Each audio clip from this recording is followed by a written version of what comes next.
श्राप और वरदान ये दो ऐसी चीजें हैं जो मनुष्य के जीवन को एक क्षण में ही बदलने का सामर्थ्य रखती हैं। ऐसे ही महाभारत काल में वरदानों ने जितने घटनाक्रम को संचालित नहीं किया, उससे कहीं ज्यादा श्रापों ने भविष्य में होने वाली घटनाओं को संचालित किया है। इन श्रापों के प्रभाव से मनुष्य क्या भगवान श्री कृष्ण भी नहीं बच सके। कुछ तो ऐसे श्राप थे जो घटोत्कच, पांडु और परीक्षित जैसे महारथियों के मृत्यु का कारण बने। तो आज हम इस वीडियो में ऐसे ही 9 श्रापों के बारे में आपको बताने जा रहे हैं। नंबर 1, गांधारी का कृष्ण को श्राप। महाभारत के युद्ध के बाद जब भगवान श्री कृष्ण गांधारी को सांत्वना देने पहुंचे तो अपने पुत्रों का विनाश देखकर गांधारी ने श्री कृष्ण को श्राप दिया कि जिस प्रकार पांडवों और कौरवों की आपसी फूट के कारण वे नष्ट हुए हैं, उसी प्रकार तुम्हारे बंधु बांधव भी नष्ट हो जाएंगे। आज से 36वें वर्ष में तुम अपने बंधु बांधवों का, अपने पुत्रों का विनाश होते हुए देखोगे और एक अनाथ की तरह तुम्हारी मृत्यु हो जाएगी।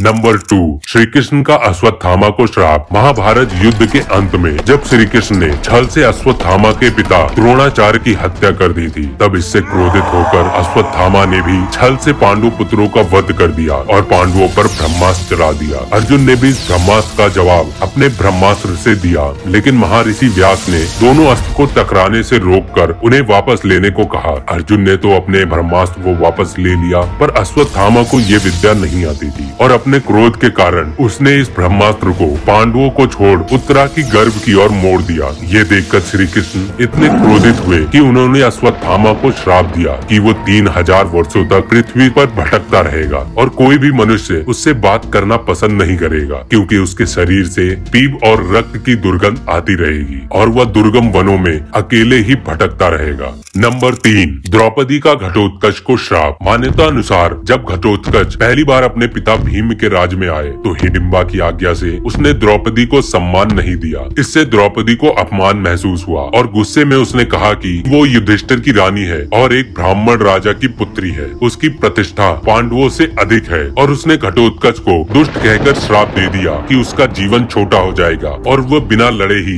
मारा जाएगा। यदि यह श्राप न होता तो घटोत्कच अकेले ही कौरव सेना का विनाश कर सकते थे। नंबर 4, अंबा का श्राप। सत्यवती के पुत्र विचित्रवीर के युवा होने पर भीष्म ने काशीराज की 3 पुत्रियों का हरण किया ताकि वे विचित्रवीर से उनका विवाह करवा सके और शांतनु का वंश आगे बढ़ सके। लेकिन उन 3 राजकुमारियों में से एक राजकुमारी का नाम अंबा था जो साल्वराज को चाहती थी। जब ये बात भीष्म पितामह को पता चली तो भीष्म पितामह ने अंबा को मुक्त कर दिया। दूसरी तरफ साल्वराज, जिसे अंबा प्रेम करती थी, उसने भी उन्हें स्वीकार करने से मना कर दिया। जब वो न्याय मांगने के लिए परशुराम के पास गई तो परशुराम ने भी उन्हें न्याय दिलाने से मना किया। इससे क्रोध में आकर अंबा ने अपना देह त्याग करने की ठानी और जाते जाते भीष्म को ये श्राप दिया कि तुम्हारी वजह से ही मेरा जीवन बर्बाद हुआ है। मैं अगले जन्म में एक पुरुष के रूप में जन्म लेके तुम्हारे अंत का कारण बनूंगी। और फिर अंबा ने शिखंडी के रूप में पूर्व जन्म लिया और भीष्म पितामह के मृत्यु का कारण बनी।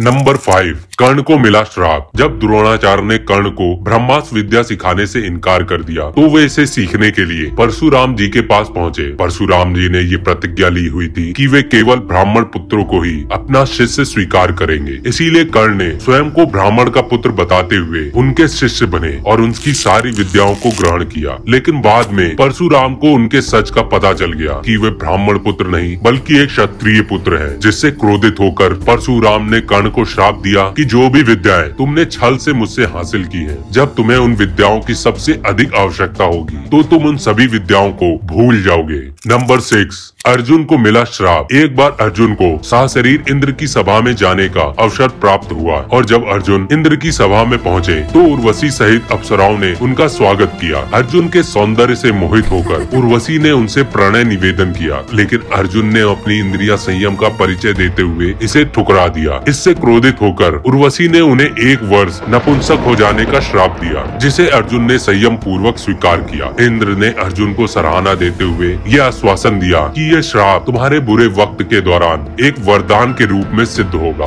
और वैसा ही हुआ। अज्ञातवास के दौरान अर्जुन ने विराट के महल में नर्तक वेश में रहकर राजकुमारी को नृत्य और संगीत सिखाया, और जिसके कारण वे अज्ञातवास के समय छुप के रह पाए और फिर इस श्राप से मुक्त हो गए। नंबर 7, दुर्योधन को मिला श्राप। मैत्री ऋषि एक बार धृतराष्ट्र के दरबार में पहुँचे और बताया कि उन्होंने कामाक्य वन में युधिष्ठिर से भेंट की थी। अक्सर राजा महाराजा महर्षि मैत्रेय के आश्रम में जाके उनसे भेंट करते थे। उन्होंने धृतराष्ट्र से कहा कि दुर्योधन को पांडवों की शक्ति समझनी चाहिए और उनसे मेल कर लेना चाहिए और इस युद्ध को टालने का प्रयास करना चाहिए। लेकिन दुर्योधन ने व्यंग्यपूर्ण मुस्कुरान करते हुए, जमीन कुरेदते हुए और अपनी जांग पर ताल ठोकते हुए बड़ी उद्दंडता से महर्षि मैत्रेय के इस आश्वासन को ठुकरा दिया। इससे क्रोधित होकर महर्षि मैत्रेय ने दुर्योधन को ये श्राप दिया, जिस जांग पर वो ताल ठोक कर मेरा अपमान कर रहा है, उसी जांग को भीम अपनी गदा से तोड़कर युद्ध के मैदान में उखाड़ फेंकेगा।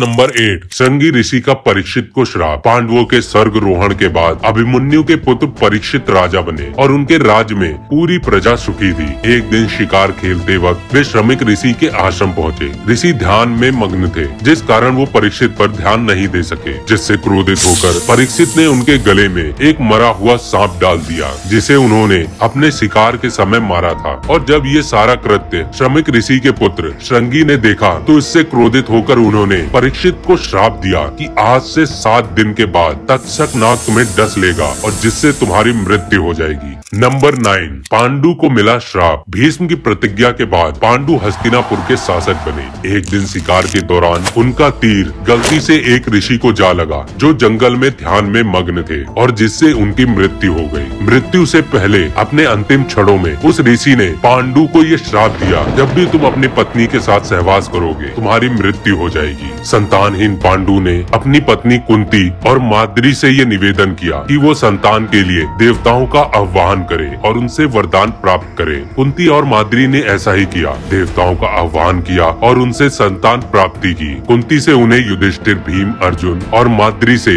नकुल और सहदेव प्राप्त हुए। बाद में सहवास के दौरान पांडु की मृत्यु हो गई और उनके साथ माद्री भी सती हो गई, और उसके बाद 5 पांडवों का पालन पोषण कुंती के द्वारा किया गया।